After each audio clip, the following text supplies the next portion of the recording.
What's going on, everyone? It's Mike back again from America. Apologies about the red wall. It's very Disney. There's a Disney mirror and all sorts of stuff. But Everton have just lost 1-0 to Southampton in yet another game that I think Sean Dyche is responsible for. I don't understand, unless there's some reason behind it, why NJ comes off that pitch at 60 minutes.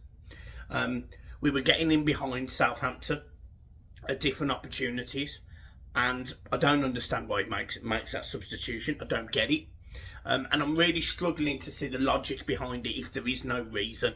So I would really love Sean Dyche to come out and explain that to Everton fans, because he'll give it this big, egotistical, well, I made the substitution, it's my decision, blah blah blah blah blah, but we would find Sean a lot more relatable if we understand what he was doing, and I don't get that. I also don't get Branthwaite not starting yet again. Tarkowski gets a really stupid yellow card in the first half, and I just don't think he looks as composed as Keane. It's mad. It's absolutely mad me saying it. He doesn't look as composed as Keane, so I don't understand why Branthwaite isn't starting. He's a better player. He's a better ball player. He's a better defender. And that's not because Tarkowski's particularly bad, but he's been nursing an injury all season apparently. Thigh, back, glute. He's had injuries. So why is he not having a rest? I just think it's a disgrace. The first half was very much Southampton keeping the ball, keeping possession, moving the ball nicely, to be fair to them. Fernandes in the middle of the park, very much dictating play for Southampton. He's got a little bit of the Mikel Arteta about him at Everton. Very composed on the ball, good feet, good skill. I really, really rate a player like that, to be fair. And if Southampton do go down, that's a player that I'd like at Everton, to be fair. I really rated him. There was a couple of chances, nothing too scary, nothing too major, both sides. Again, Pickford not really having to do a lot, and equally, nor was their keeper Ramsdale really. There was I think there was one header into the box, and there was a shot that went wide, but really was a drab first half by two teams that are, I'll just say it, awful. The second half, it's a little bit more. Mangala has a shot early on. There's a little bit more. Archer gets down the channels a little bit, uses his pace, gets in behind Tarkowski. There's a foul by Keane. Ball's going wide a little bit more.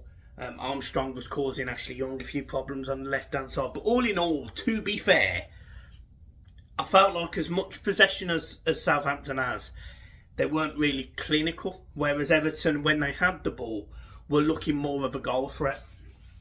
And nothing really more said that, apart from I think it was the 83rd minute where the ball comes into the box. Beto's come on for Calvert-Lewin. We're going to talk about Beto in a minute.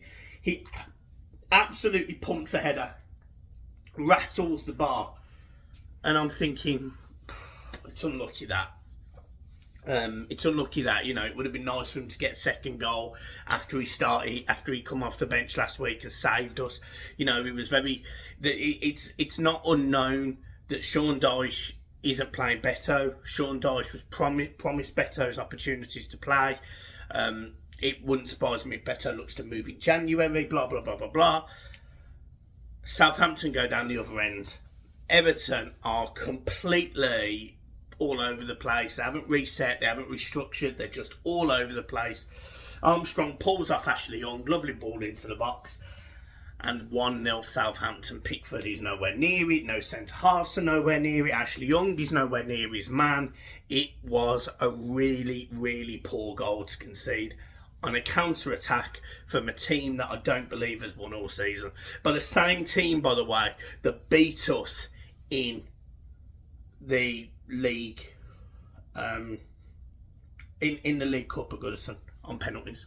So that's twice now that Everton have played Southampton and come away not winning. I think it's an absolute disgrace. I think it's an absolute disgrace that every single week Sean Dyche makes decisions that I don't understand. Branthwaite not starting, and Jai going off at 60 minutes. And the other one that I don't get, and I'm struggling with, is Calvert-Lewin. I'm not digging him out. I'm not even going to talk about his game. But Beto should be starting, in my opinion. He should be starting. He offers more when he starts. And today he proved it. He was on the pitch for half an hour, and in that time, he rattled the crossbar with a header and scored a goal that was literally, and I want to see it again if I'm being honest, but he literally was offside by millimetres on a ball that was delivered from Pickford. It was a beautiful first touch, and he scores. So either side of Southampton's goal, Beto was millimetres away, literally millimetres, from scoring 2 goals in 30 minutes. Whereas Calvert-Lewin, nothing. I just don't get why he's not starting. I just don't understand how you can go into that Southampton game knowing that this is a team that play the ball nice, lovely through the channel passes, but as soon as there's a bit of pressure on that back four, they start to fall apart. Then backward passes start to fall apart. Why are we not playing Enjoy, Lindstrom or Harrison, I don't care who you play out of them to, and Beto, and saying to them, push high up, just be 5 yards further forward? I don't understand it. I don't understand his logic. I don't get the setup. And for me, that is on Dyche today. It's 100% on Dyche. He makes a substitution. He puts Michael Keane on. Michael Keane almost scores from going up front. Ball over the top, gets a header. He hits the post with his shoulder. I mean, that must have killed. But Everton should have won today. Everton should have won today. With the chances that they had, they should have won. But facts are, they didn't. We were not composed. We didn't control the game at all. And it's yet another example how Sean Dyche is more than happy to let the other team have the ball. Everton can have the chances, but we can't score. And the people that are more capable of scoring, he doesn't have on the pitch at the same time, which is Enjoy, Beto. He had McNeil on, fair enough, but in Michael Keane, I just think he doesn't know what he's doing. The job is too big for him. He did a good job last season. Thank you, Sean, for keeping us up. Great, lovely, really, really happy about that. But now it is time, at some point, for somebody to go, enough is enough. Now, I know they won't sack him. While we are still sitting above the drop zone, which I think we still are, he ain't getting sacked. He's not getting sacked. But I'm telling you now, he needs to. Because the December we've got coming up is horrendous. And if we can get a new manager bounce for that period, at least we might get the odd point here and there. But if we go into December with Sean Dyche long ball football, we're going to struggle. Seriously struggle. I thought it was appalling today. There is no excuse for it. Last season we lost 3 times, was it? Or twice to Luton.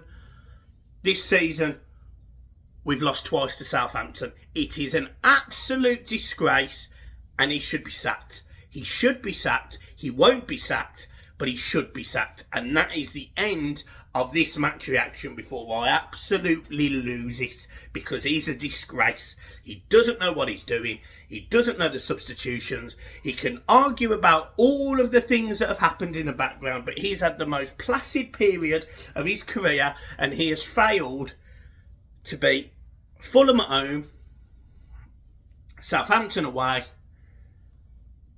It's a disgrace. It's a disgrace. It's a disgrace. Leicester away, failed to beat them as well. He failed to keep a 2-0 lead against Bournemouth, failed to keep a 2-0 lead against Aston Villa. He is a disgrace. So, for me, personally, Sean, thank you. Thank you for your time. I really appreciate it. And good luck in the future. But for me, mate, that's it. That is it. Like, you should not be the Everton manager. And that's that. Anyway, have a good day. To the Everton fans that travelled however many hours it is, what is it, 6-7 hours down to Southampton, who were up at stupid o'clock this morning. John's there with his little one. Safe travels. Love you all. Absolutely brilliant yet again today. All I could hear from the telly was Everton fans singing, enjoy and all sorts. Everything. Great, fantastic. But again, yet again, you've been let down by your manager. Because I don't think, to be honest, any of the players were particularly horrendous. I just think the way that they're set up, they can't express themselves. They can't play from the back. They can't play down the channels. They just get the ball into the centre halves and just pump it. Hence why we've got the most long balls in the Premier League this season. It's absolutely brilliant. It's Southampton 1, Everton 0. Up the toffees.